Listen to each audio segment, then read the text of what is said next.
Eu diria que errar é muito importante. Todos os dias aprender com um erro, dar um próximo passo, tentar errar com algo diferente. E tenham paixão no que vocês fazem, né?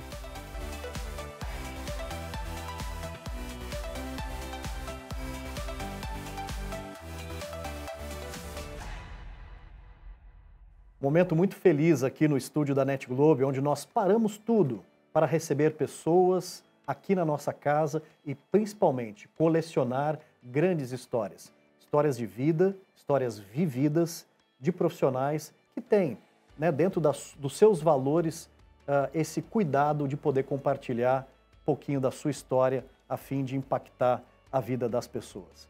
André Nazaré é o meu convidado de hoje no Entrevista 50 CIOs.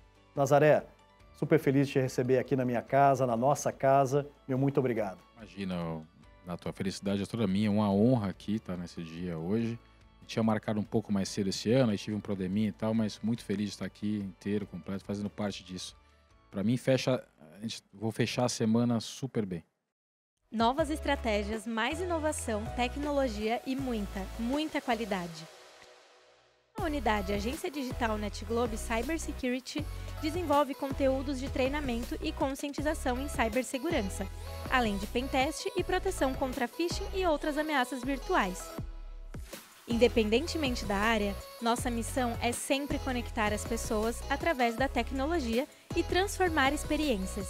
E aí, vamos construir o futuro juntos? Que legal. Eu também vou fechar minha semana super bem. Nazaré, nós somos de famílias, né, que sempre nos impulsionaram muito para poder estudar e principalmente para ter coragem de ir para um grande centro. Só que você em Manaus, eu em Flora Rica, né? Duas cidades pouco longe de São Paulo. Longe, né? Nazaré, conta um pouquinho da sua história, um pouco, né, ou seja, não só da infância, mas da sua história de vida. Tá bom. A gente tem umas 3 horas aqui? Não? Próximo de 3 horas. Não, vamos lá. Bem, eu sou natural de Manaus nasci nos anos 70, ali, 74. E aí você imagina, né, uma criança, uma família, sou filho único, né, de uma família grande. Meu pai teve muitos irmãos, minha mãe tinha 4 irmãos também, então era aquela família que se juntava, era uma festa, né? E foi uma infância muito bacana, assim, era um momento diferente. Eu acho que cada um vai ter, todo mundo que estiver aqui vai falar um pouco da sua infância, a gente tem um momento especial, né? Tem. Mas para mim era uma coisa de explorar um pouco os momentos que eu ficava sendo filho único, explorando casa da minha avó, brincando com as pessoas, conhecendo gente, eram muito bacanas. E Manaus é uma cidade um pouco peculiar, né? Apesar de ser uma cidade não tão grande, mas ela é uma cidade muito ampla, né? Uma cidade pouco verticalizada. E minha avó, eu tive a sorte, minha avó morava no centro da cidade, e tinha muitas coisas históricas ali em volta, etc. E muitos cinemas que eu adorava ir no cinema, adorava ler também. E foi uma infância, eu acho que bem normal, peculiar, assim, sem nenhuma grande peculiaridade, nenhuma grande coisa diferente de uma criança que nasceu nesse período. Eu brinquei na rua, estourei o dedão jogando bola, todas aquelas coisas que hoje em dia são mais difíceis de ver, né? Nazaré, é comum uma criança, né, nascida nos anos 70, por exemplo, brincar na floresta, interagir com os índios, interagir um pouco com a cultura do estado? Interessante, muito interessante. Hoje em dia eu te diria que mas nos anos 70, 80... Eu te confesso assim, a primeira vez que eu estive mais na floresta fora da região urbana, né? Foram há uns 15 anos atrás. É mesmo? Quando eu levei, mais numa aldeia indígena, então, fazem uns 7 anos, quando eu levei meus filhos. Seus filhos para conhecer? Sim, nascidos aqui em São Paulo para conhecer. Aí fui na aldeia indígena e tal, etc. Mas a floresta, ela faz parte da cidade, né? Tem alguns lugares que você não sabe onde acaba um e começa outro. Eu lembro que eu tinha uns amigos mais exploradores, a gente inventava, a gente olhava num lugar, olha, do topo de uma ladeira que tinha perto da minha casa, você conseguia ver o Rio Negro.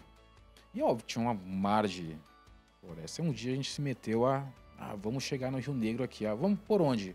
Por lá. Alguém arrumou uma bússola, a gente se tacou no meio daquele mato e olha, conseguimos sair do outro lado, mas assim, uma experiência muito bacana. Foi bem difícil, mas saímos. Agora, a cidade, a floresta, tudo faz parte da vida das pessoas, né?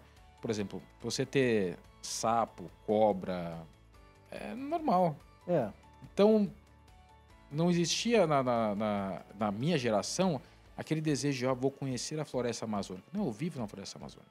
Você queria ir numa cachoeira que é maravilhosa, tem um município perto de Manaus chamado Presidente Figueiredo, tem ali um conjunto de umas quedas d'água cachoeira que são espetaculares. Então a gente ia acampar lá, fazer as coisas por lá, era muito bom. Muito bom, mas não existia essa consciência e do valor que tudo aquilo tinha para o restante do mundo, do valor que tinha a floresta em si. Nazaré, é assim, apesar de Manaus ser uma cidade com ótimas possibilidades, né, como você falou, de estudo, de cultura, sempre tem aquele sonho, né, da gente conquistar uma cidade maior, de conseguir um desenvolvimento na carreira. Como que foi essa relação sua de deixar Manaus, de deixar a sua cultura e vir para São Paulo, né, e construir aí uma carreira na área de TI? Como que foi no seu caso? Deixa eu te falar um pouco do momento, assim, desde cedo, né, com 10 anos de idade eu fui fazer um curso de Basic 1 e 2, porque, enfim, eu li em algum lugar, vi Star Wars lá, o Império Contra-Ataca, na verdade, e aí li em algum lugar que não, aquilo lá foi feito com computação gráfica, feito em linguagem C. E aquilo foi me despertando, aprendi, fiz o curso lá, imagina, era um moleque de shorts lá fazer curso de Basic, enquanto todo mundo estava buscando uma profissão ali, mas foi bacana e me deixou um bichinho ali. Depois de um tempo, larguei um pouco disso e voltei a me envolver com isso durante o colegial. Dei a sorte de fazer uma escola que, na época, se chamava Fundação Matilde Maquiline, mantida pela Sharp. Uma super qualidade, um curso integral, tanto em eletrônica quanto em informática. E hoje é mantida, a escola se manteve mesmo depois da saída da Sharp, pela Nokia, então chama Fundação Nokia. É um lugar fantástico. E, enfim, chegou um momento da vida, assim, pensei, bem, eu queria fazer ciência da computação, porque, não sei, na época eu achei que era o curso que eu ia conseguir dar o próximo passo. Fazer processamento de dados era muito próximo do colegial técnico que eu tinha feito e também olhando as oportunidades, Renato. Eu ficava sempre muito encantado com... São Paulo tem tudo, desde todas as comidas do mundo, todas as oportunidades, tudo acontecia aqui. Na escola, eu tinha a Folha de São Paulo, eles entregavam na escola, recebia a cópia física atrasada, normalmente um dia ou dois, e eu devorava aquilo, né? Então, eu vivi um pouco desse momento. Até que uma hora, quando decidi fazer as escolhas, né? Me inscrevi na Federal do Amazonas e pensei, por que não PUC, né? Por que não tentar em São Paulo? Fiz algumas opções, FAAP na época, PUC, no final passei na PUC e um belo dia cheguei para meus pais e falei, olha, eu acho que eu queria fazer PUC. Como assim, né? O filho único vai, numa época onde não existia celular, foi mais difícil a comunicação. E eu posso dizer que assim, o apoio que eu tive foi total, completo e restrito. Né? Então, tá bom, você vai. Que legal, que bacana.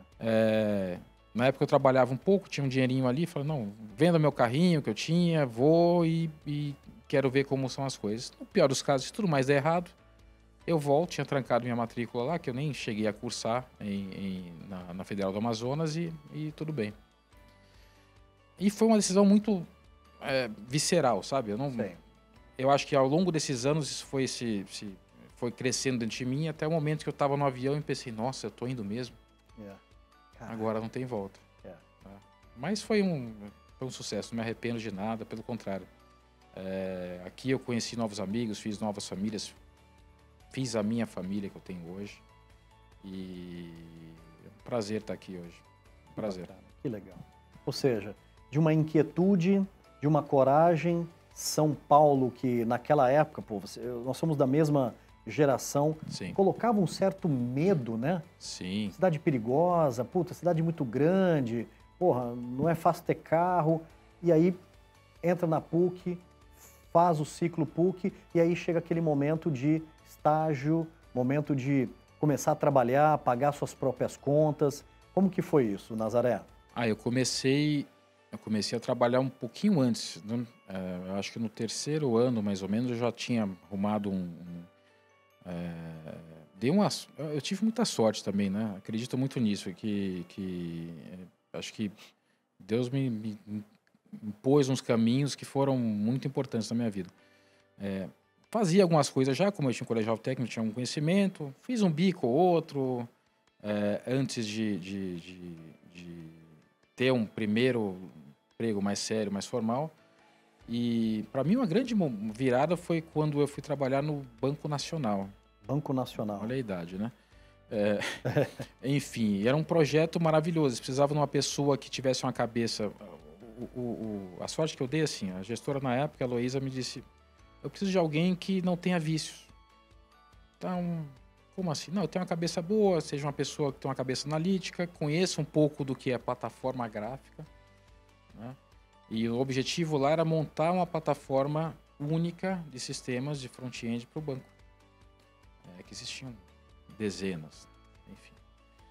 E aquilo foi uma escola muito grande para mim, porque eu tive a oportunidade de falar com basicamente todas as grandes áreas que atendiam clientes.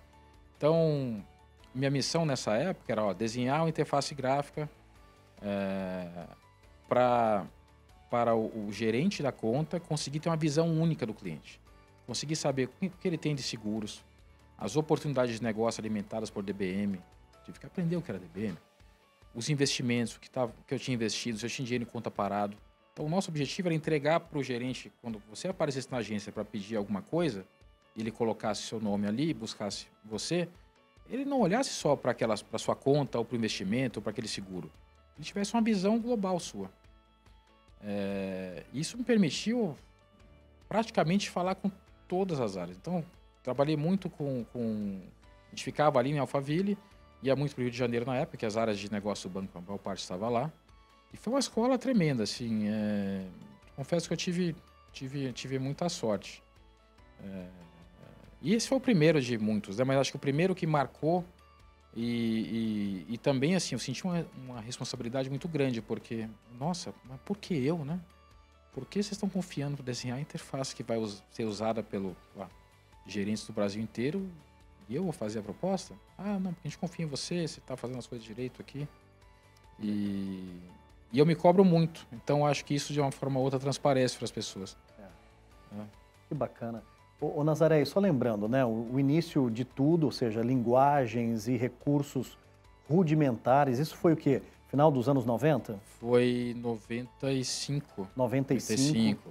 Né? Ou seja, a TI raiz nessa época, né? TI raiz. Tinha cloud, não tinha nada pronto, não, né? Não. Tinha servidores SANT, usava workstations para rodar as bases de dados, a aplicação rodava em C.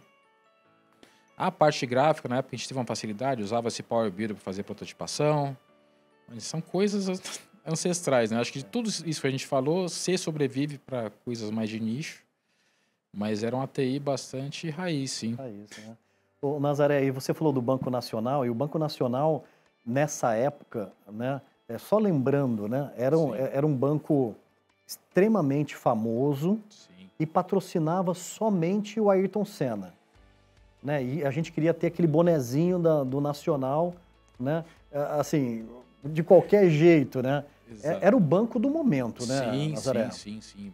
Produtos inovadores. O banco, e era um banco que ele via muito tecnologia a serviço do cliente. Produtos super inovadores que lançaram na época. A área era um dos poucos bancos que tinha um cadastro único de clientes. Todo mundo tinha os seus sisteminhas legados, cada um com seu cadastro separado, lá existia único. Então, mas o chapéu realmente era uma coisa o chapéu do Ayrton Senna. Eu lembro que a primeira vez que eu me senti confortável para pedir um chapéu, nós tínhamos feito uma apresentação para os gestores lá, do protótipo dessa plataforma, né? E agradeceram, acharam muito bom. Eu tinha trabalhado muito numa tela inicial, que era ela juntava tudo, né? Era a oportunidade em geral do cliente e a visão geral do cliente. Não, ficou muito bacana isso aqui, etc. E aí eu falei, pô, que legal, pô, parabéns e tal. Falei, que bom. Aí depois, assim, pô, como é que eu consigo um chapéu do Ayrton Senna, um bonezinho daqueles, né? Afinal, olharam assim, não, você fala com fulano lá e pegam pra você. E foi muito bacana. E infelizmente esse boné, numa dessas mudanças da vida, ele acabou sumindo, né? Sinto falta dele. Mas enfim, fica na história, né? Tá guardado na história. Tá na memória. Nazaré, primeira grande oportunidade, muita responsabilidade, né? Ou seja, você é um cara, como sempre, muito sério, muito correto nas coisas que você faz, né? Muito compromisso com as entregas. E aí vem aquele momento de dar um próximo passo na carreira, né? Ou seja, de formar família, de querer algo melhor. Como que foi esse próximo passo? O próximo passo, assim, eu me formei, tive uma passagem interessante logo depois, quando eu estive trabalhando fazendo downsizing de sistemas para a Ambev, numa consultoria. Foi bem interessante porque você tinha que saber, a consultoria pequena, tinha que saber fazer de tudo um pouco, né? Prototipava, codificava, trabalhava com base de dados, enfim. E numa exigência muito grande, tá falando de Ambev, né? Foi legal. Mas eu acho que o primeiro, assim, recém-formado, foi uma oportunidade que surgiu no Carrefour para trabalhar num sistema, assim, estava nascendo o sistema de centralizava todos os pagamentos do Carrefour. Na época, falando de 97, a gente está falando de 8, 10 bilhões de reais. Bastante. E a gente recebia o sistema de todas as lojas, todas as notas fiscais de todas as lojas, os boletos, centralizava aquilo e vendia isso como um serviço para. Se você é, por exemplo, um fornecedor específico, você quer receber isso, não quer ter o boleto, eu te pago em débito em conta, tem uma centralização dos pagamentos, isso se vendia como um serviço, que era cobrado um certo fee do faturamento ali. Isso foi uma escola muito legal para mim, sabe? Porque, primeiro, a primeira vez que eu estava trabalhando realmente full, e foi onde eu tive a minha primeira experiência de liderança, assim, né? Em determinado momento, existia uma grande empresa lá que fazia todo o serviço ali. Houve uma certa rusga, entre o Carrefour e essa empresa. E aí, em um determinado momento, decidi-se, olha, a equipe tem que seguir, porque o sistema tem que continuar evoluindo, tem que ser mantido, etc. E, de novo, né, acho que eu tive uma sorte do gestor na época olhar e falar, pô, você não quer tocar esse time? Eu vejo que você fala com todo mundo, você se vira bem com base de dados, fala com o pessoal que cuida da parte da aplicação, conhece as linguagens aqui, você tem um bom traquejo com os usuários também, e me convidou para liderar o grupo. Aí acho que entra a coragem de novo, né? Eu me sentia preparado? Obviamente não. Mas vou fazer o meu melhor. E aí isso me levou a estudar, a buscar. Eu lembro de algumas vezes que, no começo, algumas instabilidades do sistema, houve uma vez que a gente estava lá, um dos grandes fechamentos depois de um release grande, e os números não estavam batendo dos relatórios. Mas tem que fechar os números, né? Ajustar o relatório on the fly, isso era numa sexta, amanhã o povo vai trabalhar para contabilizar, segunda a gente entrega tudo bonitinho. Eu virei à noite lá com mais gente. Com a idade ajuda também, né? Virei à noite, saí de lá, falei, vou fazer o que agora? Vou lavar o carro, né? 6h30 da manhã, 7. Fui, lavei o carro, tomei um café, fui para casa. Eu não percebi, tanto era meu cansaço, eu levei todas as chaves do Lava Rápido. E não percebi, né? Eu fui perceber quando eu estava chegando em casa. Nessa época eu já tinha um celular. Alguém me ligou, eu falei, olha, você é o André, sim, do carro tal, sim. Você por acaso não levou as chaves? Eu falei, não tá não. Ih, tá aqui. Loucura. Mas era isso, eu sempre me entreguei, e obviamente isso tem, o equilíbrio é sempre importante na vida, né? Mas eu sempre tentei dar meu máximo e fazer mais do que esperavam de mim. Então, algo que eu acho que eu aprendi ao longo desses anos é que assim, você sempre pode dar mais do que você pensa, né? Uma frase que eu gosto muito: você sempre pode entregar um pouco mais do que aquilo que você se sente seguro. E eu sempre estava tentando quebrar e fazer mais e aprender. Então, essa foi uma grande virada aí, obviamente, financeiramente foi muito bom também. Isso me permitiu depois dar outros saltos na carreira, quer dizer, passar esse período Carrefour, que foi muito bom, ter equipe, aprender a lidar com as pessoas, lidar com orçamento, lidar com questões básicas da vida do gestor. Pós-bug do milênio, estava bem já... tinha praticamente trabalhado 4 anos direto depois da faculdade. Eu decidi, eu preciso dar um break. Eu tinha um sonho de morar fora um tempo, aprender inglês e ver um pouco mais das culturas. E, por mais que eu estivesse em São Paulo, eu estava trabalhando num ritmo que não era assim tão sustentável. Aí, pós o bug do milênio, que eu fiz, Renato? Falei, olha, programei direitinho uma transição e fui morar em Berkeley. Escolhi por que Berkeley. Também daquelas coisas que eu não sei muito bem porquê. Califórnia sempre foi um lugar que me atraiu. Acho que Berkeley, com a questão da contracultura, do liberalismo e tal, era um lugar que não me assustava nos Estados Unidos. A faculdade próxima ali, sempre muito boa. E, obviamente, as empresas de tecnologia, né, da região ali. E aí saí, fui morar em Berkeley. No princípio, estudar inglês. Aí você faz um curso, engata em outro. Aí aparece uma oportunidade. Aí eu comecei depois, até que... fiz uma amizade muito grande com o senhor que era dono da casa que eu morava. Era uma residência estudantil, né? Nessa residência, nós éramos uns 20 e poucas pessoas. Uma casa super grande, casa antiga. O que ele fazia? Reformava essas casas, transformava em residência estudantil e alugava. Cidade estudantil, né? Então, sempre muito cheio. Eram 400 e poucos quartos que ele alugava na cidade inteira e estava sempre buscando novos negócios e tal. Aí fui trabalhar para ele fazendo o quê? Ele ficava buscando falências para comprar casas ou terrenos.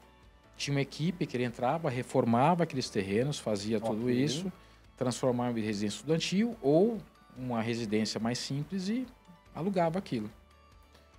E aí eu automatizei para ele, fiz uma trapizonga lá que buscava na internet, dos sites, transformava numa planilha, carregava dentro de uma base de dados, processava e saiu o relatório que ele queria no final com os tipos de oportunidade que ele queria. E foi ótimo, porque era um emprego assim meio part-time, 2, 6 horas por dia. Eu tinha tempo livre depois para fazer outras coisas, para explorar, e tinha dinheiro também. Então, acabei ficando praticamente uns 8, 9 meses lá. Que experiência bacana. Muito boa mesmo. Mas enfim, aí como tudo, chega uma hora que... ok, é bacana, mas enfim, eu nunca me vi trabalhando com status ilegal. Falei, não, vou voltar para o Brasil. Era um momento também que o Brasil estava dando uma deslanchada de novo, pós-Plano Real e tal, oportunidades crescendo. Isso era o quê? 2001, 2002? 2000, exatamente 2000, final de 2000. Tá. Trabalhei um pouco com internet lá também, que era uma coisa que eu tinha feito, começado um pouquinho no Carrefour, e estava um boom de internet do Brasil. Falei, cara, eu vou voltar para o Brasil, com essa experiência toda, quem sabe eu consigo dar o próximo passo. E assim foi. Depois desse tempo fora, que eu te diria que foi o melhor investimento que eu fiz na minha vida, aprender culturas diferentes, conviver com gente diferente, um lugar novo, super rico. Quero poder dar essa experiência para meus filhos também em algum momento da vida deles. É verdade. Acho que é transformador.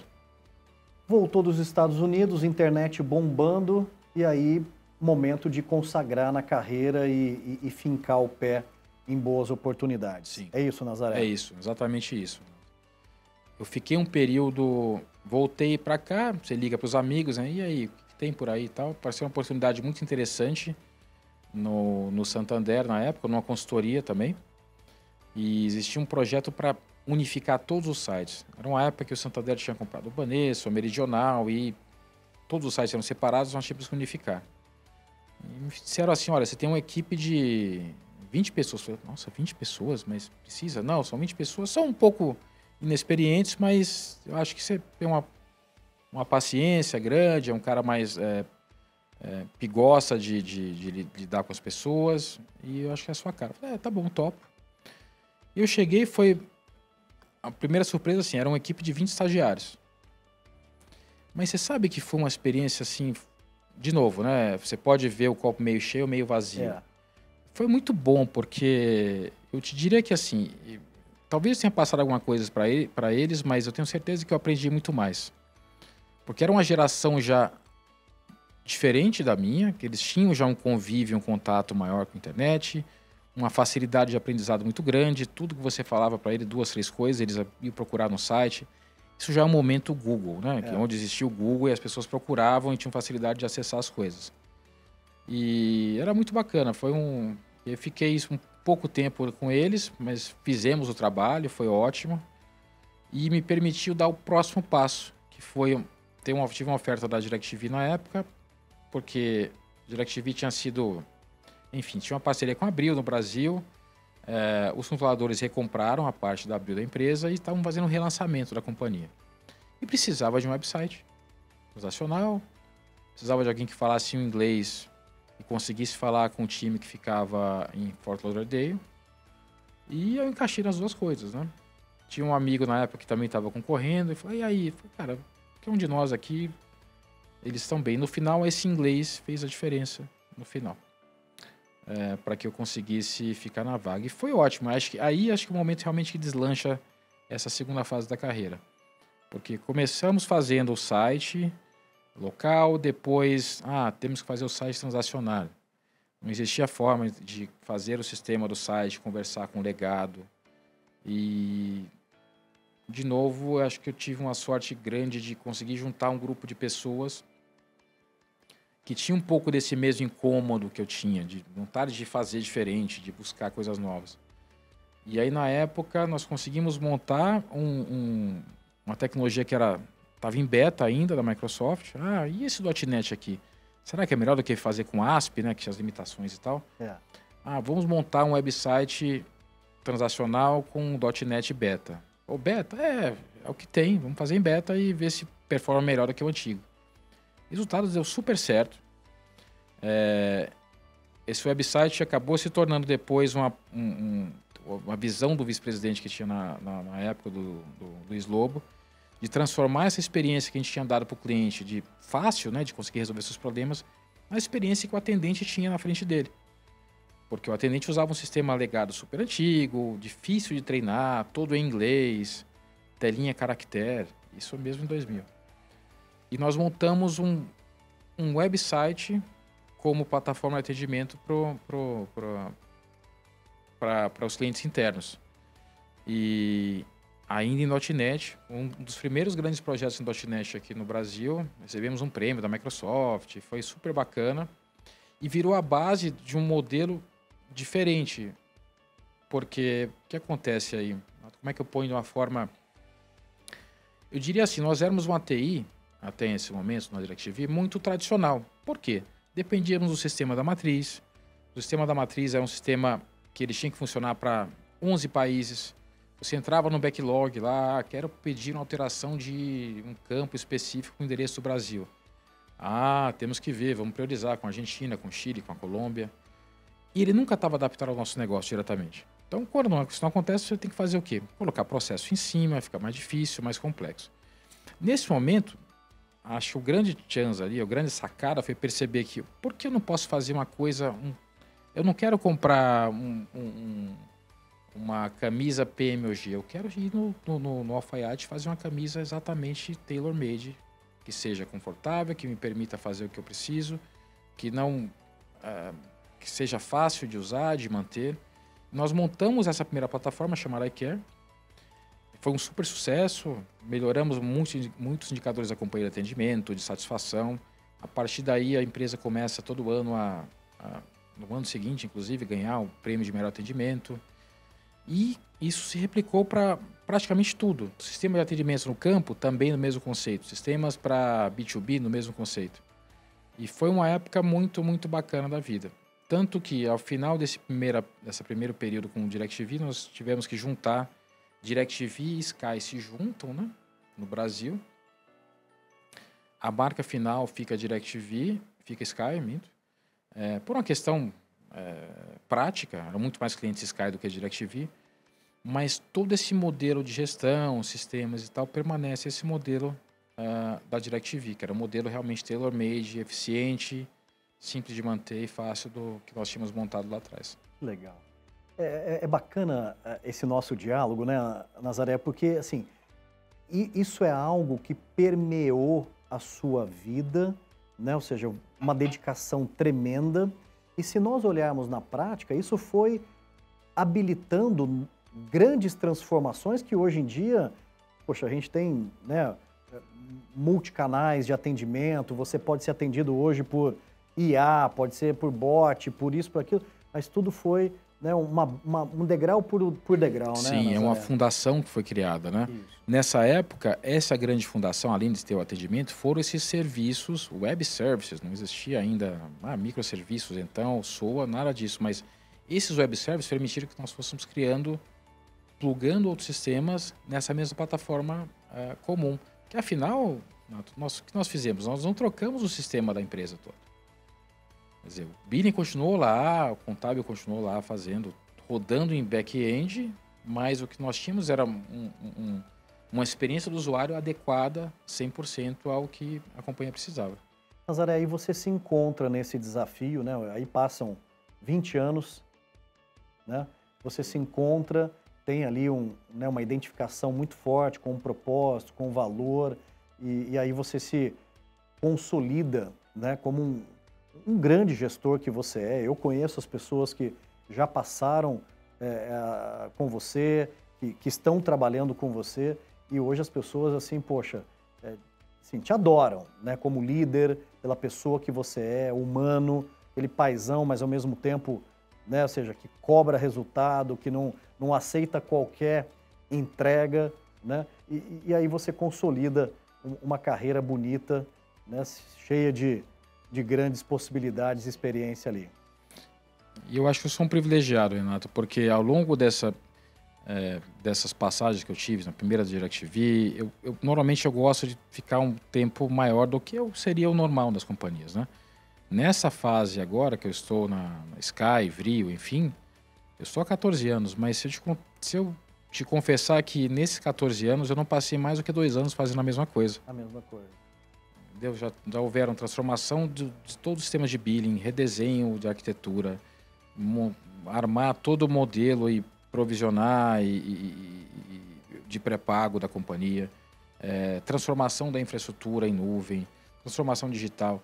Então, eu te diria o seguinte, acordar todos os dias para fazer a mesma coisa, confessar um segredo, talvez não me mantenha assim tão motivado, mas eu acho que, por um lado, assim, você tem as prioridades da companhia, as prioridades definidas pela estratégia, pelos acionistas, pelos donos, mas se você busca dentro de você essa automotivação, você sempre vai ter oportunidade para trazer um bom negócio, para trazer uma visão diferente. E foi o que lá atrás, eu acho que essa grande lição que eu trago lá dessa época de iCare, de DirecTV, foi que ninguém nos pediu para fazer um sistema novo que conectasse, que fosse mais fácil usar para os atendentes, né? Que tivesse uma usabilidade melhor. Mas nós vimos que tinha uma possibilidade disso. E montamos um protótipo, e a partir daí a coisa tomou um corpo, uma proporção que... Então, acho que você tem sempre liberdade. Às vezes, você está num momento ruim, você começa a pensar, poxa, mas não me deixe fazer isso, não me deixe fazer aquilo. Mas você também tem a liberdade de fazer o que você quiser com o seu tempo, né? Você pode ir um pouquinho a mais, você pode... E aí, voltando para o ponto de novo, a gente sempre consegue render um pouco mais do que a gente acha a princípio. Você tem que estar sempre buscando passar esse limite, dar o próximo passo, porque no fundo a vida é muito rápida, né? E eu acho que eu não me vejo passando por ela muito como passageiro, não, Renato. E isso tem que ser algo muito valoroso para nós, né, Nazaré? Mas também sabendo que não passa despercebido, né? São essas pessoas que fazem o além, o a mais, é que muitas vezes você fala, poxa, aquela pessoa vai receber uma oportunidade diferente. Mas por quê, né? Será que é só sorte? Não, né? É inquietude, é o trabalho, é a entrega acima, né? É isso. E também, Renato, eu acho que quando você se põe à frente e não foge das responsabilidades e você vem junto com o time, chega um momento onde você não sabe onde acaba a responsabilidade de um e começa a do outro. Você motiva as pessoas, você inspira as pessoas também. E no fundo você acaba montando grupos, falando, óbvio que tem sorte também de achar a pessoa certa no momento certo, mas você consegue montar um grupo onde as pessoas têm os mesmos valores, né? É óbvio que é bom ter diversidade, pensamento distinto, mas valores eu acho que é algo que você consegue montar, consegue juntar pessoas com propósito e valores que sejam alinhados, não precisam ser iguais, tem que ser alinhados. É algo que é único. E isso te dá uma oportunidade de fazer realmente coisas muito diferentes, muito importantes. E faz as pessoas acreditarem também. E traz coragem, porque se um apoia o outro... Então, eu acho que você montar um ambiente saudável ali, óbvio, com cobrança, com objetivo, não pode ser uma coisa solta. Mas quando você alinha as pessoas num objetivo ou num sonho até, as coisas ficam muito mais fáceis. É verdade. Nazaré, a nossa geração, você é dos anos 70, eu também, uma das coisas que a gente tem se desafiado muito é gerir e trabalhar com pessoas de outras gerações, né? E um dos nossos objetivos aqui no nosso programa é dialogar para essas novas gerações, dizer o quanto somos sortudos, o quanto somos gratos, né, por você ter escolhido lá nos anos 90, poxa, caminhar por esse mercado, eu também nos anos 90. Que mensagem devemos deixar para essas novas gerações que é construir uma carreira de sucesso na área de tecnologia? Qual é a sua mensagem para esse público que quer ter uma carreira como a sua? Eu vejo assim, eu acho que o primeiro fator é coragem. E coragem não é uma coisa que você... Não é deixar de ter medo, não é deixar de se preparar. Coragem, eu acho que engloba também você estar preparado, mas estar disposto sim a correr riscos, disposto a ver coisas novas, disposto a aprender, né, disposto a se desafiar. Então, coragem eu acho que é um ponto fundamental para qualquer carreira, para quem quiser ter uma carreira longa, de sucesso. Eu diria até ser feliz no que faz, você tem que encontrar algo que te provoque esse sentimento. Que você se sinta bem, se sinta desafiado e com coragem de fazer coisas diferentes, melhores todos os dias.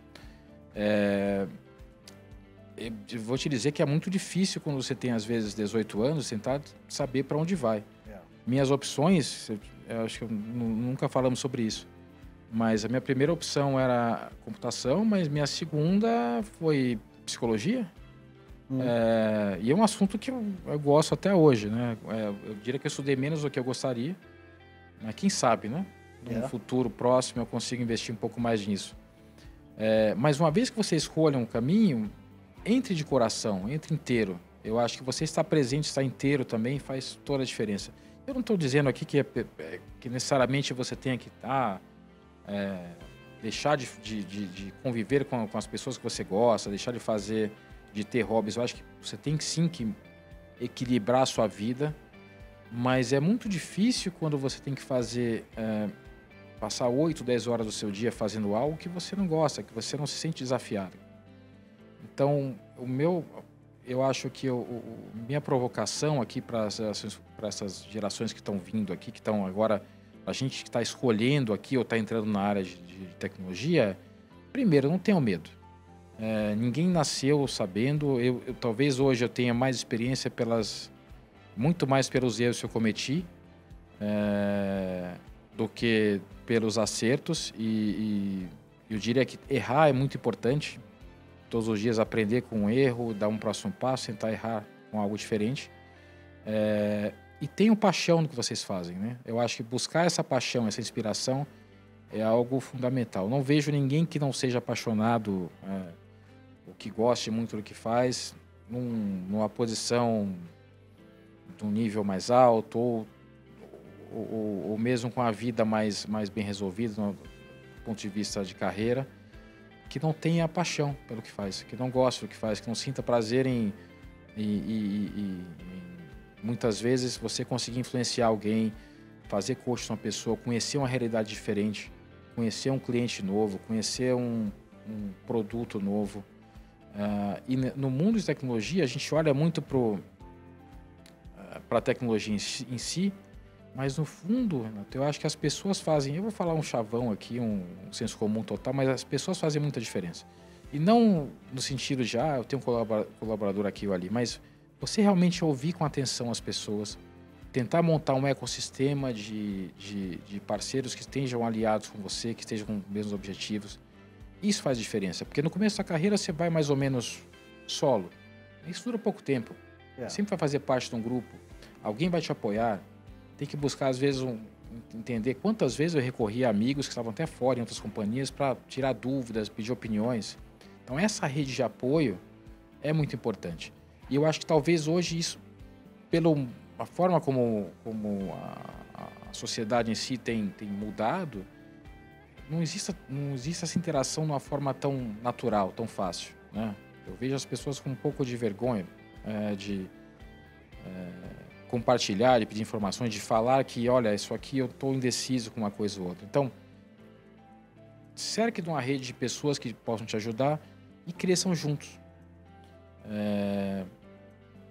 Porque ninguém consegue ter uma carreira muito boa se não for apoiada por pessoas, se não tiver alguém que vai te dizer aquele dia que você pensa em fazer algo, que olha, isso aqui, pensa de novo, acho que talvez você esteja equivocado, olha por outro ângulo.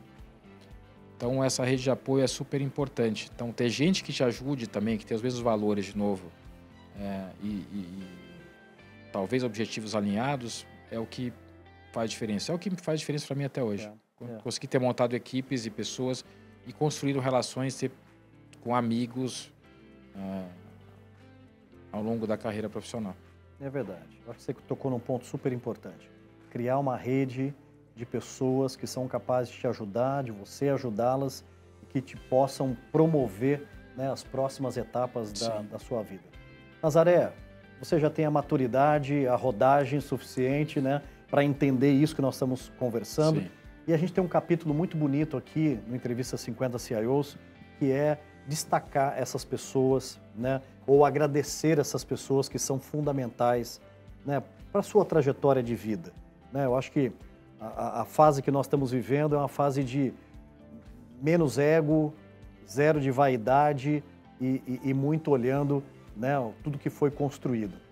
Vem na cabeça, Nazaré, algumas pessoas que te ajudaram nessa jornada, familiares, né, amigos, gestores, mentores. O que vem na cabeça, Nazaré? Tem muita gente para agradecer aqui. Eu acho que em vários momentos da vida você tem um grupo de pessoas que te apoiam muito. Acho que, no meu caso, primeiro meus pais, principalmente minha mãe, que imagino hoje o sofrimento hoje com filhos, ter que pegar, fechar os olhos e falar, eu acredito no teu sonho, vai. Se muda para uma cidade onde eu não tinha nenhum parente aqui. Talvez a minha opção mais óbvia seria ter ido fazer a mesma coisa no Rio de Janeiro, mas eu queria São Paulo. E acho que sem esse apoio incondicional, nada teria acontecido. E depois os irmãos que eu não tive em família, que eu sou filho único, eu consegui ao longo dos anos. Então é um grupo de... na faculdade eu não posso deixar de falar do Breno. Nós morávamos perto, né? Morava com mais o André e o Feijão. Morávamos numa república próxima ali e acho que assim, até hoje a gente se apoia. Confesso que a gente tem que falar menos do que eu gostaria, mas é um carinho muito grande e assim, um sempre levou o outro para frente. Depois também, acho que entra nesse grupo um pouquinho depois o Rogério, mas também um amigão do peito e para quem eu ligo quando eu tenho alguma dúvida, eu quero perguntar algo, o que você acha disso? Também hoje, os dois com uma carreira super bacana, eu acho que essa rede que eu estava comentando serve para isso também, para ajudar. E outros irmãos que eu fui ganhando ao longo da vida, né? Eu acho que mais recentemente, o Thiago Salgado é uma pessoa que trabalha comigo hoje. É a terceira vez que nós trabalhamos juntos. E existia até uma certa coisa, poxa, mas parece que... Não, eu confio nele, ele confia em mim e temos uma relação muito aberta, muito direta e sincera, pro bem e pro mal, acho que normalmente muito mais pro bem. É verdade. Isso é fantástico. O apoio, a confiança que nós temos é muito importante. Ribas, meus filhos brincam que é o avô deles também, é uma pessoa super importante nessa trajetória. E aí, os gestores, acho que tive vários. Francisco Cunha, nesse primeiro momento de DirecTV, que acreditou nisso. Luiz Lobo, com quem eu trabalhei 2 vezes também. E isso é legal, né? As pessoas perguntam, pô, você trabalhou 2 vezes na mesma companhia? Eu falei, sim, trabalhei e fico feliz, porque foram períodos e aprendizados diferentes. E se encontrar com a mesma pessoa anos depois, com os 2 já mais maduros, é ótimo. Então, devo muito aos 2, Cristiana Parada também, enfim. Uma lista grande aqui. E eu acho que, por último, quem enxergou aquele menino lá atrás, lá em 20 e tantos anos atrás, e deu a primeira oportunidade grande, essa volta dos Estados Unidos para cá, ao BAP, né? Que era o presidente da DirecTV na época, depois Sky... Pegou muito no meu pé quando eu saí da companhia, depois pegou no pé de volta quando eu voltei. Ficava me falando, durante uns 2 anos ele me encontrava e falava, o bom filho a casa torna. Tá aqui, isso, falava sempre isso. Mas foi gente que, acho que não só acreditou, mas apoiou, entendeu? Assim, acho que viu um pouco dessa paixão, dessa entrega que a gente comentou um pouco aqui. E acabou dando as oportunidades para eu estar onde eu estou hoje. Muito bom. Nazaré, que conversa boa, né? Num compasso bom, né? Numa pegada boa. Ficaríamos aqui talvez mais 1, 2 horinhas para você me contar detalhes de cada uma dessas passagens. Mas o que me resta aqui, Nazaré, é te parabenizar pela sua jornada, pela sua coragem, né? Pela sua determinação. Eu sei o que é sair, né? Ou seja, da nossa terra e ir para uma terra, né, que você é um ser humano que está ali, né, e vencer na vida como você venceu, pelo seu trabalho, pelo suor, pela pessoa digna que você é, correta, né, que sempre preza muito, né, pelo fazer da forma que tem que ser feita. Então eu fico extremamente grato, né, feliz de ter você aqui no nosso programa também e dizer, estamos somente na jornada, temos muita coisa ainda para construir e que a gente possa construir juntos nessa nossa amizade também, Nazaré. Sem dúvida, sem dúvida. É um prazer enorme estar aqui, uma honra e de fato, assim, se em algum momento eu pensava, eu me perguntei na vida assim, será que eu estou fazendo a coisa certa? Eu acho que estar aqui nesse momento e ouvir tudo que você falou, esse elogio aqui, me deixa sem palavras, me deixa muito feliz mesmo. Que é muito bom fazer a coisa certa, é bom você cercar de pessoas e sim, vale a pena fazer a coisa certa, da forma certa. Você não precisa pisar em ninguém para conseguir dar certo. Tá aí, André Nazaré aqui no episódio do Entrevista 50 CIOs. Parabéns, André, muito obrigado. Valeu.